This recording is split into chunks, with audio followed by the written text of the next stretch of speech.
Je branche aussi la vidéo en même temps. Alors voilà, donc je suis très contente. On va attendre les gens de TikTok qui puissent se connecter. Ok. Ok.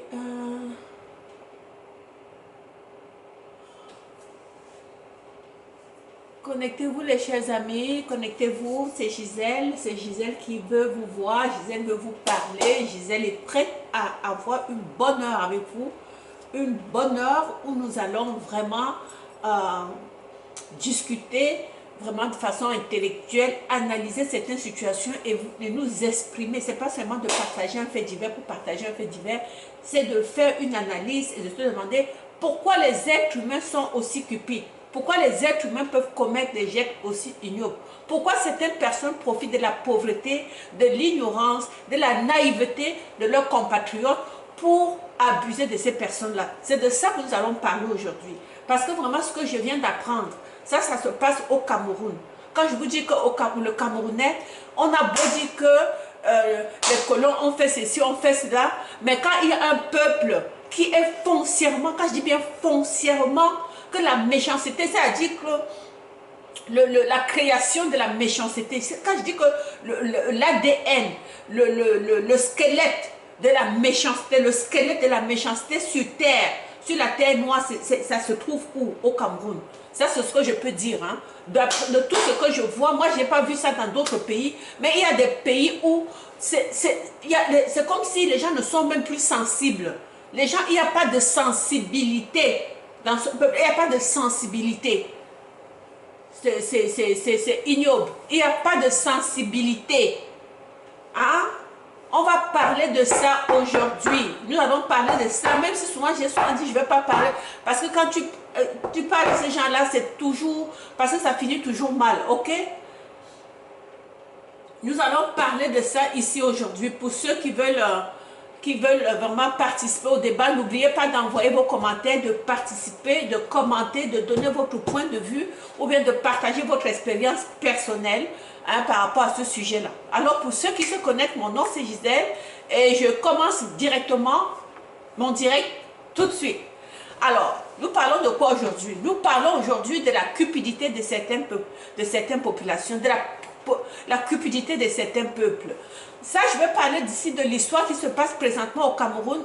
Et vous allez voir la source de ça, c'était sur Facebook, sur Manteau. Qu'est-ce qui s'est passé? C'est qu'il y a un couple de Camerounais. Un couple de Camerounais, je dis bien Camerounais, qui vivent à Yaoundé. Ok? J'avais noté leur nom, mais je ne sais pas si je vais être capable de vous montrer l'image de ces personnes-là. Toujours dit qu'il faut, peut-être vous pouvez aller faire aussi vos recherches pour savoir de quoi il s'agit. Alors ce couple-là, qu'est-ce qu'ils ont fait? Ils savent qu'au Cameroun, les gens sont pauvres. Ils savent au Cameroun, l'État ne fait rien pour les gens pauvres. Ils savent que les gens au Cameroun sont abandonnés à eux. C'est pour ça qu'il y a des vices dans ce pays-là. Il y a tellement de vices dans ce pays-là que quand tu mets le pied là-bas, sache que c'est advienne que pourra. Quand tu te mets le pied là-bas, dis-toi que tu es dans la jungle, ok? Dans la jungle, c'est le plus fort. C'est le plus fort qui gagne. C'est le plus fort qui te mange. C'est comme ça dans la jungle. Et le Cameroun fonctionne en jungle. Voilà. Dans ce pays-là, c'est la jungle. Donc, c'est à vos risques et périls. Tu mets le pied là-bas, sache que... Et de toute façon, il n'y a pas de loi, il n'y a rien. Ok? Les gens peuvent faire tout ce qu'ils veulent. Voilà. C'est comme ça qu'à Yaoundé, il y a donc un couple, une fille et un garçon. Hein? Le nom ici, c'était vraiment écrit, c'est Audrey Eto hein? Et Fabrice Onzo, c'est deux Camerounais qui ont fait quoi? Ils sont allés, donc ils savent bien, ils se sont mis en commun accord avec un Libanais. Et ce Libanais-là, apparemment, lui, qu'est-ce qu'il dit? Il dit qu'il est dans les bonnes grâces de la police camerounaise. Et ça, ce n'est pas surprenant. Alors, on lui a vendu, il prend des gens, vous savez, on a déjà dit plusieurs fois, et comme les gens ne sont pas instruits, comme les gens ne sont pas curieux, comme les gens n'écoutent pas ce qui se passe dans le monde, et il y a toujours des gens qui vont se faire avoir. Et surtout la façon dont la chose est présentée à ces gens-là, tu finis par croire, tu ne peux pas imaginer que ton ami, que la personne qui vient, que tu prépares à manger pour lui, que cette personne-là, peut-être vouloir du mal. Je pense que c'est pour ça que certaines filles finissent toujours par retomber dans ce tuyau-là. Moi, je pense. Sinon, comment expliquer qu'en 2024, ton propre frère, il sait que telle personne te veut pour aller utiliser tes organes. Il le sait très bien. Alors, il vient te dire que c'est un réseau, qu'ils ont un réseau de travail de dames de ménage ou bien des dames de compagnie au Liban. Vous allez, je vous, c'est sûr que vous qui m'écoutez, vous allez vous dire, mais est-ce que ça existe encore? Moi aussi, honnêtement, je pensais qu'il y avait eu une accalmie. Parce que ce n'est pas la première fois qu'on parle de ce sujet-là. Ce n'est vraiment pas la première fois. Et que j'entends qu'en 2024, aujourd'hui, et qu'on parle, cette fois-ci, ça touche le Cameroun. Les autres fois que ce soit, c'était beaucoup plus les Somaliennes qui se sont fait frapper là-bas, elles ont eu tellement de choses. Quand tu envoies des femmes là-bas, tu sais déjà qu'elles deviennent là-bas comme à la merci de leur bourreau. Hein? Elles arrivent là-bas, les femmes de la Philippine, c'est là, on a lu tellement d'histoires, on a écouté tellement d'histoires qui touchaient ces gens, les femmes qui y vont, que je me demande encore comment aujourd'hui, en 2024, on en voit encore. En 2024, il y a des femmes qui tombent encore dans le panneau. Même vous les garçons, quand vous écoutez ça, vous avez votre soeur qui vous dit qu'elle s'en va au Liban. Même si vous pensez que vous connaissez le Libanais qui l'amène, n'acceptez pas. Excusez-moi. N'acceptez pas, s'il vous plaît. N'acceptez jamais. Laisse ta soeur dans ton pays. Tu vas envoyer ta soeur là-bas en croyant qu'elle s'en va là-bas. On lui dit qu'elle va aller là-bas, on va lui donner un emploi. C'est que tu es en train de dire adieu à ta soeur. Il vaut mieux que tu la laisses dans ton pays, même si elle doit mourir dans ton pays, mais au moins tu vas voir son corps. Tu envoies ta soeur au Liban, dis adieu. Dis adieu parce que non seulement elle ne reviendra pas de son vivant, mais en plus, tu ne verras jamais ses restes. C'est ça le problème. Alors cette fille-là, qu'est-ce qui se passe? Donc on envoie, non seulement le couple en question que je vous ai cité au début, ils prennent des commissions. Donc ils prennent des commissions, le Libanais les paye et le Libanais se vante. Il dit, moi de toute façon je suis couvert par le chef de police, ok, rien ne peut m'arriver au Cameroun, je suis sur mon terrain, hein, je peux faire ce que je veux, rien, on ne peut pas me mettre en prison. Le ventilateur est en train de menacer, mais je n'ai pas le choix. Attendez.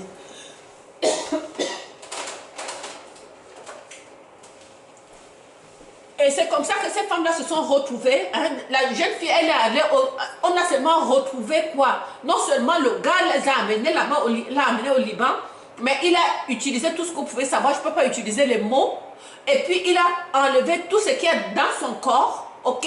Donc c'était effectivement, c'était clairement, quand ils ont fait partie, cette fille-là, c'était pour effectivement vendre tout ce qu'elle avait dans son corps. Puisque quand on a retrouvé, ils ont tout enlevé, tout, qu'ils ont dû vendre. Et vous qui m'écoutez, s'il vous plaît, il vaut mieux mourir dans ton pays. Tout ce qu'on vient vous raconter, que tu vas aller au Liban, tu vas trouver là-bas, trouver le travail, c'est la pire place à aller. Si vous êtes en Afrique, vous pensez que les Libanais sont vos amis, oubliez ça. Oubliez ça.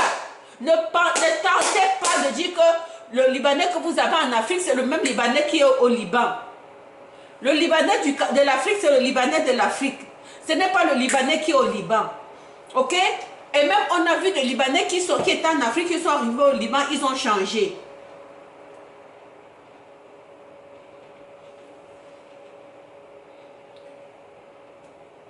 Ok, donc faites très attention, ne vous laissez pas leurrer, ne vous laissez pas leurrer, ne laissez pas, n'acceptez pas comme votre soeur, n'acceptez pas que quelqu'un que vous connaissez, même si on vous dit, on va vous payer le billet d'avion gratuitement pour aller au Liban, travailler, ne tentez pas dans tous ces pays-là, on fait de vous des esclaves qui sont dans la pire espèce. Encore pire que ce qu'on nous a fait vivre dans le temps. Ok? Non, je sais pas. Donc, s'il vous plaît, vraiment cette vidéo-là, partagez la vidéo. On a ici au Cameroun un couple. Un gars, la fille s'appelle Audrey Eto. Je ne sais pas si je peux trouver sa photo. Et son copain, Fabrice, son complice, Fabrice Onzo. Les deux, qu'est-ce qu'ils font? Ils ont créé un réseau. Ils disent qu'ils connaissent, donc ils ont un réseau sûr pour aller au Liban. Les femmes ou bien les familles viennent les voir, payent de l'argent. Donc tu es en train de payer de l'argent en croyant que l'argent que tu payes pour partir, que c'est pour t'ouvrir des portes. Non, toi tu es en train de payer ta faim. Parce que quand ils te font ça, ils savent déjà. Le gars a déjà dit, je n'ai même pas besoin de personne, j'ai besoin de ce qui se trouve dans leur corps. Parce qu'il va aller, il fait ça et il retire tout ce qu'il y a là-dedans et il vend probablement. C'est ça qui se passe. Alors ces filles-là se sont retrouvées. On a retrouvé une fille là qui était allée, elle était allée supposément pour travailler. Et on l'a retrouvée. Non seulement le gars, il a abusé, hein, comme ils font d'habitude. Et il a terminé avec elle, il a tout enlevé et il a jeté par terre. On a trouvé, il n'y avait plus rien. Et tu te dis, pourquoi les gens sont si méchants, Seigneur? Pourquoi il y a des êtres humains qui n'ont pas pitié des pauvres? Pourquoi ton frère, c'est celui-là? Pourquoi tu ne peux même plus faire confiance en ton propre frère? Pourquoi? Comment est-ce que tu peux être sur cette terre que tu ne peux pas faire confiance en ton frère? Comment tu peux vendre ta sœur? Comment l'argent peut dominer le monde au point où on n'a même pas pitié des gens? Est-ce que vous pouvez une fois penser à la douleur de cette personne quand vous acceptez de vendre des gens pour l'argent? L'argent, là, ça va vous servir à quoi? Vous pensez que l'argent, quand vous allez vendre quelqu'un pour prendre l'argent, pour pouvoir... Est-ce que vous allez avancer dans la vie avec ça? Comment tu peux dormir en paix en sachant que l'argent qui te fait vivre, que tu as le sang des personnes sur les mains avec ça, comment tu peux vivre? Comment tu peux vivre? Comment tu peux sacrifier ton sang? Ça me dépasse. Ça me dépasse. Je vais chercher la photo, je vais vous présenter. Si je peux ouvrir ça sur ce téléphone.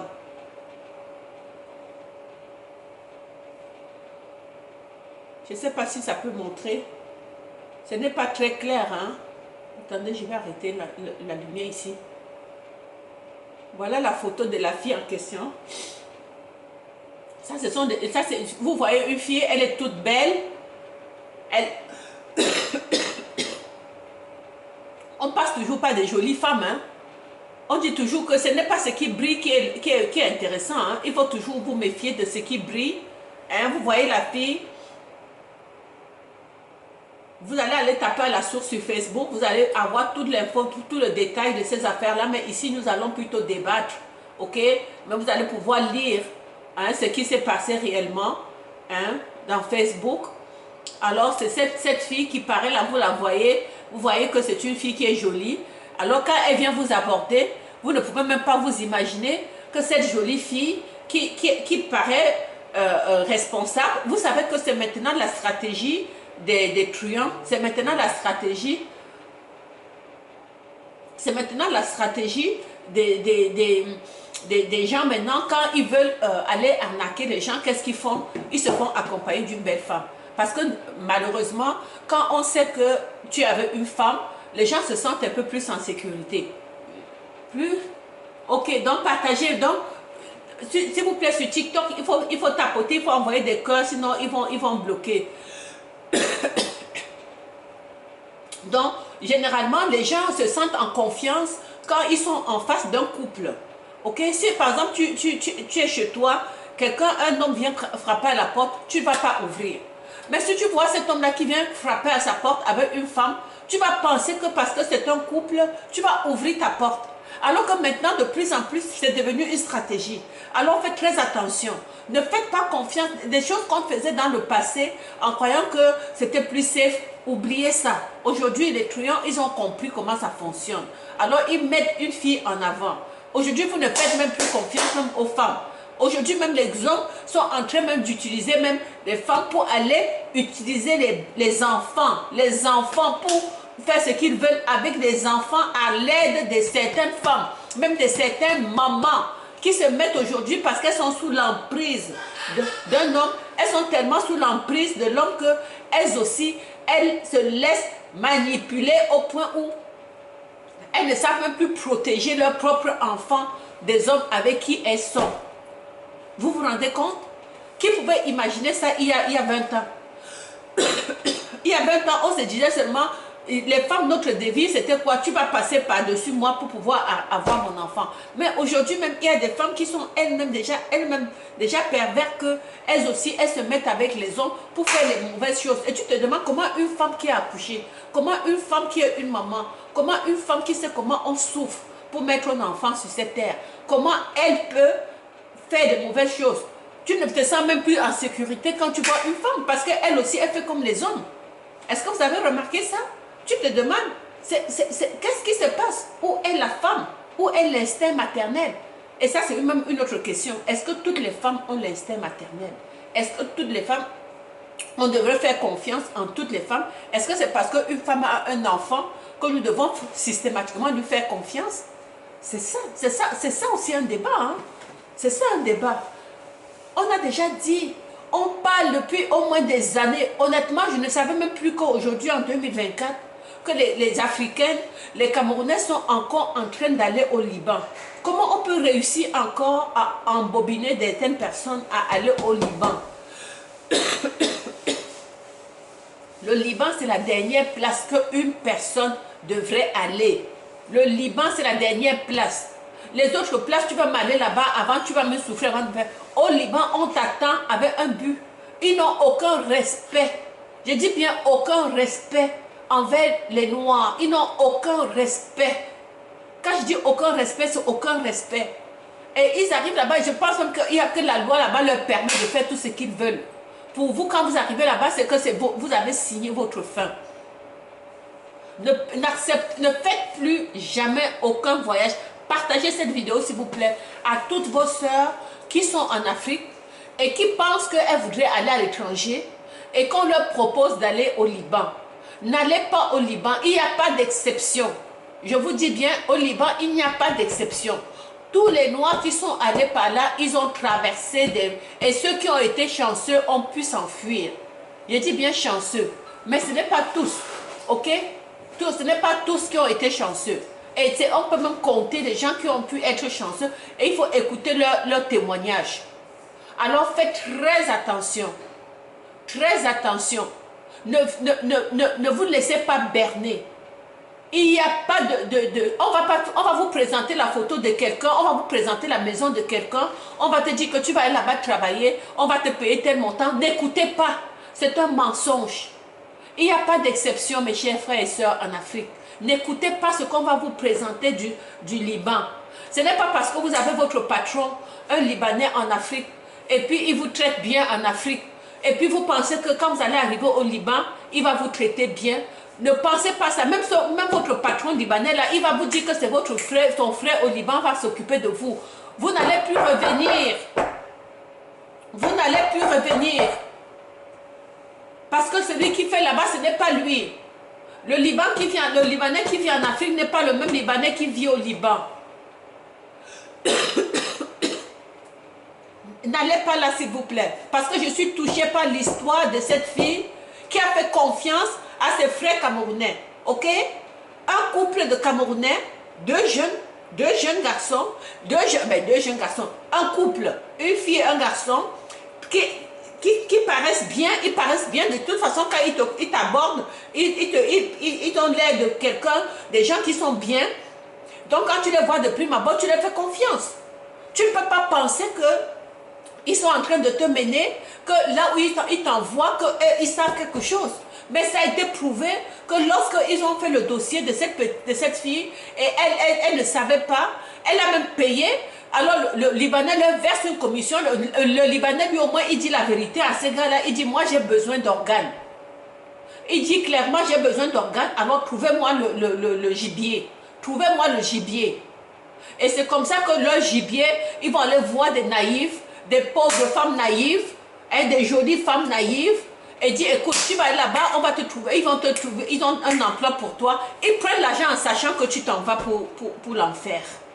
Est-ce que c'est normal? Est-ce que le gouvernement camerounais peut faire quelque chose? Encore là, c'est une perte de temps. Est-ce que le gouvernement camerounais, est-ce qu'on peut parler de gouvernement camerounais? Est-ce qu'on a pitié? Est-ce qu'on a un gouvernement qui se préoccupe de sa population? Ça ne sert à rien. Ça ne sert à rien de dire qu'on va faire quelque chose pour ces gens-là. Et ça ne sert à rien de toute façon. Tu parles à qui? Qui va te protéger? Le gars dit que la police, que le chef de police, c'est son meilleur ami. C'est son meilleur ami. Donc tu vas payer. Tu vas payer. On fait ce qu'on veut de toi. Tu vas en Afrique, tu envoies ton agent, tu envoies ton enfant en Afrique. Il arrive, on le kidnappe. Fini, tu ne le vois plus jamais. Tu vas passer par où pour te défendre? Il n'y a rien. Il n'y a pas de justice. Il n'y a pas de police. Il n'y a aucune protection. Et vous prenez le risque. Au nom de quoi? Vous prenez le risque d'y aller en vous disant, vous allez dans votre pays. Est-ce que vous pouvez me dire que c'est votre pays? Quand tu dis c'est ton pays, ton pays c'est là où tu te sens en sécurité. Ton pays c'est là où tu sais que tu arrives dans ce pays-là. Si quelque chose t'arrive, tu as un hôpital où tu vas aller te soigner. Ton pays c'est là où tu arrives, que tu vas prendre une voiture qui va t'amener là où tu veux et ça va te conduire à destination. C'est ça ton pays. Est-ce que ceux qui vivent au Cameroun, vous pouvez me dire ici, les routes que vous avez au Cameroun, qui peuvent vous mener à bon port? Les Camerounais qui m'écoutaient en ligne là, dites-moi en commentaire si vous avez, quels sont les chemins que vous prenez pour vous découvrir, pour voyager au Cameroun et que vous dites que vous êtes en sécurité. Dites-moi en commentaire. Dites-moi en commentaire si vous allez, la dernière fois que vous étiez au Cameroun, c'était quand? Quels sont vos accès au pays? Hein? Allô Daniel, allô Martin, allô Nizo, bonjour.